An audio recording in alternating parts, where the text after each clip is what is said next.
And yeah, so things are. I mean, things are really growing like ridiculously fast on the energy storage front. So yeah, I feel good about that situation. All right, next question. Or Hello.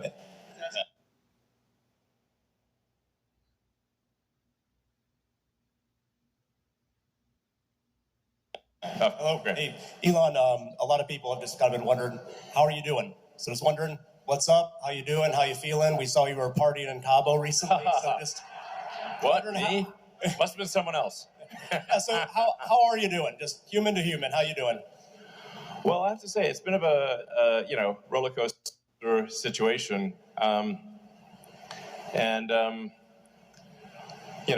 Like, it's actually pretty rare for me to be at a party.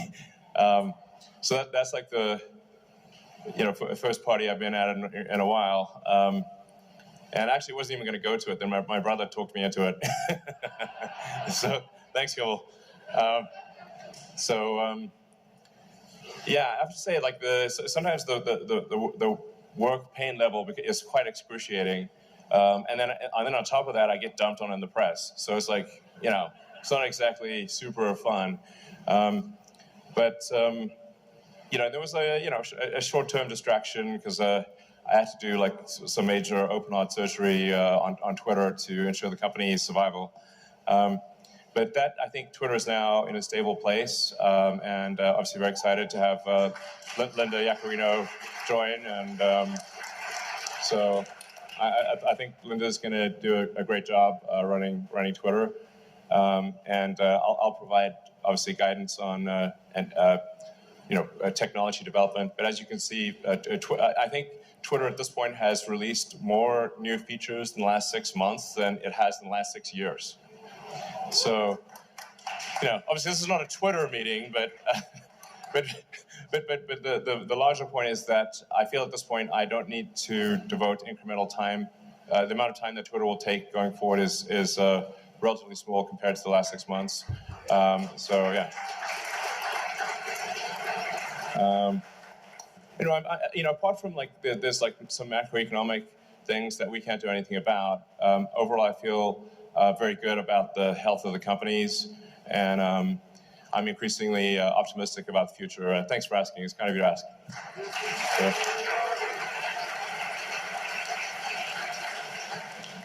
Have you guys considered stretching out the financing terms on your auto business? You talked about earlier, consumers don't necessarily look at the sticker price they're paying. All they're concerned about is monthly payment. Right. And one of the fundamental advantages of an EV is that it's substantially more durable. And so would you guys ever consider stretching terms out to 10 years, especially in this rate environment, given the shape of the yield curve? Extending the terms out that farther, you'd actually be capturing a lower cost of funds. Yeah, I mean, the important thing to appreciate is that, that the vast majority of the financing is from banks. So it's kind of whatever the banks are prepared to do. I mean, this year, I guess we'll do on the order of $100 billion of sales. And we don't have $100 billion in cash to finance that. So the vast majority of it has got to come from banks. So it's really the bank's choice of what they're willing to do. And it has been tricky with banks recently because, as I mentioned earlier, if you're a bank and you're not sure whether you're going to be alive or not, it's a pretty big distraction, and increasing your auto loan portfolio is very much a secondary priority. So it's just important to appreciate it's not up to Tesla; it's up to the banks. And there's not some easy solution where you can say have a so-called a captive financing arm, et cetera, because you have to securitize those loans, and the market for securitizing them is weak. There is no. I wish there was an easy path, but there isn't. So, I think just important to remember that the economy moves in cycles, and we've had a very long period of upcycle. The next 12 months will be, I think, difficult for everyone. And I think, when Berkshire Hathaway had their annual meeting, Warren and Charlie actually said, like, hey, this year, the Berkshire companies are going to make less money. And they're very well-run organizations, and I think that's just generally true for the economy. So,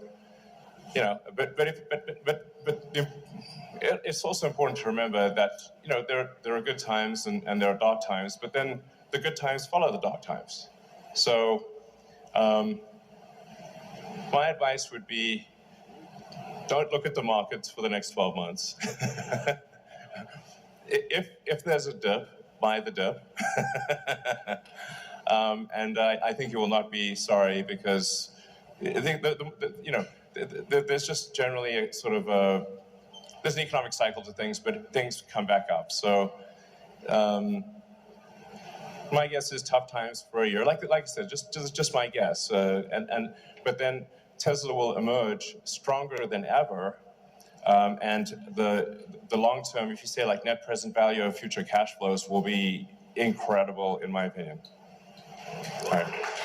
So.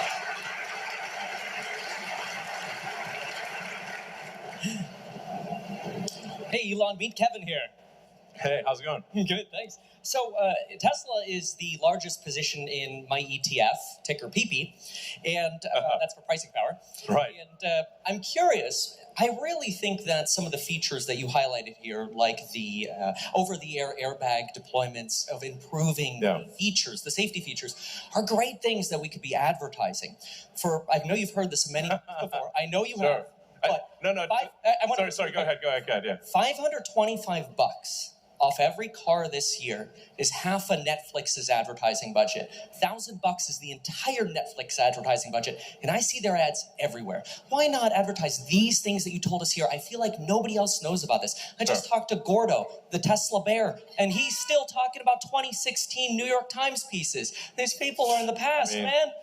That's like 7 years ago at this point. Yeah, that's what I'm saying. Yeah, it's actually, I talked to a lot of people, and they still think that like Teslas are like super expensive. And like, no, actually, the starting price for a Tesla is below the average auto price in the US. That's like, and that's a good thing. I mean, I think it's good that it's that way. Like our goal was always to make cars that are affordable to the general public. So I hear you. I mean, I think, and it's indeed ironic that Twitter is like highly dependent on advertising. So here I am. It's like never used advertising really before, and now have a company that's highly dependent on advertising. So I guess I should say advertising is awesome, and everyone should do it. but I think I hear your sort of larger point, which is that there are amazing features and functionality about Teslas that people just don't know about. And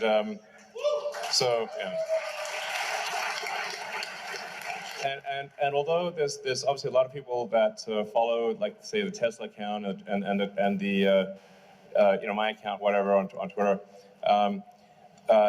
to some degree, it is preaching to the choir. And the choir is already convinced. So I think what you're saying does have some merit. And you know what? I believe in taking suggestions. So we'll try a little advertising and see how it goes.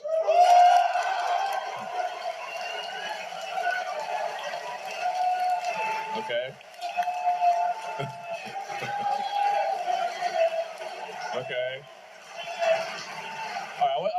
I wasn't expecting that level of enthusiasm, but okay. It sounds like our shareholders, if I read between the lines, subtle as it is, are saying we should probably do some advertising. Okay, very well. All right.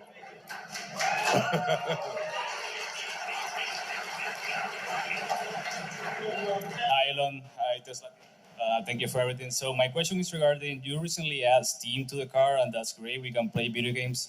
Is Tesla currently developing the ability for other parties to develop apps for the car? For example, if we can buy actually customizable themes for the operating system of the car, I think you can make some revenue there, like that space themes for the car or Lord of the Rings or stuff like that. Do you have any interest in that right now?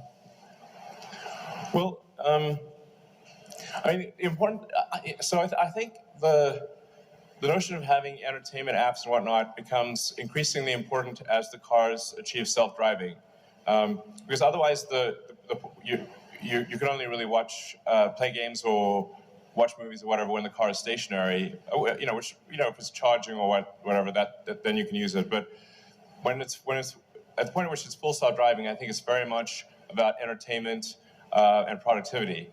So I think that is something that might make sense in the future. But overwhelmingly, the focus right now for Tesla software, apart from improving safety, is achieving full self-driving, and then getting full self-driving to be much safer than human driving. And then once we achieve full self-driving, I think that there could be a lot of opportunity for apps and whatnot. But even in the car as it is today, for a Model S and X, we've made a sort of a full Steam integration. So you can actually just literally log on with a Model S or X with your Steam account and play any game that is on Steam, which is a lot of games, which is pretty wild. I think a lot of people don't know that. You can play with a keyboard and mouse. You can play with a joystick or controller. You can also play Netflix, YouTube, or anything else. For my little son X, he loves watching, loves watching rocket videos in the rear screen of the Model S and X. So so it is something that we will do long term. But what I'm saying is we already have a lot of stuff there, and we'll do more as self-driving becomes a reality.